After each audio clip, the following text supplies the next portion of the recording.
Dave Filoni has been a staple at Lucasfilm for many years now. He was first hired to work on the Clone Wars animated series in the early 2000s, and was essentially the apprentice to George Lucas when it came to Star Wars. Filoni learned much of what he knows from the creator himself, and has worked on various projects in the many years since then. Although his forte has always been in Star Wars animation, working on shows like Clone Wars, Rebels, and Tales of the Jedi, he's recently stretched his wings and dove into the world of live action, helping write and direct for the Mandalorian and Ahsoka series.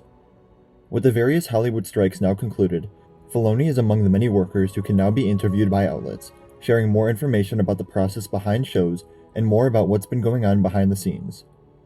One article in particular, from Vanity Fair focusing on the Ahsoka series, has brought many new details to light, the most significant being that he is now the Chief Creative Officer of Lucasfilm, which places him into the development process much earlier and in a more expansive capacity than his previous advisory duties. As he described it, quote, "In the past, in a lot of projects I would be brought into, I would see it after it had already developed a good ways." End quote. Filoni will now work more directly with Lucasfilm President Kathleen Kennedy and alongside Carrie Beck, a veteran producer turned head of development, to originate and shepherd the next generation of Star Wars shows and movies. Quote, "When we're planning the future of what we're doing now, I'm involved at the inception phase," he included later on. For a while now, in no small part due to the controversy that is the sequel trilogy and the continued success of the Mandoverse live-action shows, fans have been clamoring for Dave Filoni's role to grow when it comes to telling Star Wars stories. In large part due to him learning directly from Lucas, it's obvious that he understands the galaxy and the lore and what it means to the fans.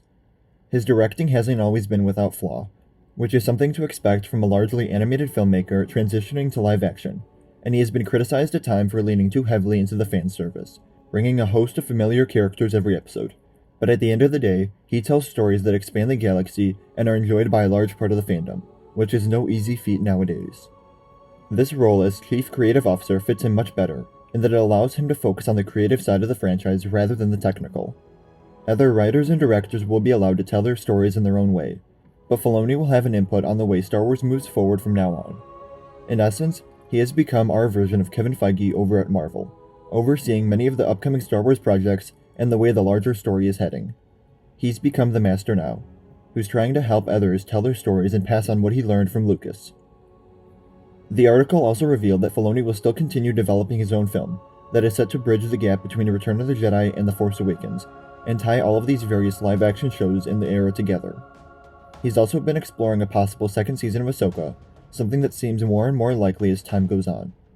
He probably wouldn't be as involved on set with Favreau and the other directors, but he would still help come up with the story and write the scripts. And even more good news, Vanity Fair cites Lucasfilm officials as saying that all of the titles announced at the recent Star Wars celebration are still on the books, something that Star Wars has had a problem with recently, specifically with many of the titles announced at Disney's Investors' Day a few years back. Although projects like Lando and A Droid Story are looking shaky, ones like James Mangold's historical epic about the early origins of the Force, Sharmeen Obaid-Chinoy's film revisiting Rey's character after the rise of Skywalker, The Acolyte, and Skeleton Crew are all on the way. Does this ease any of your Star Wars worries? Let me know in the comments below. Remember to like the video, and subscribe for more Star Wars videos, and remember to follow me on Instagram, Twitter, and TikTok. Thank you all for watching, and remember, the Force will be with you, always.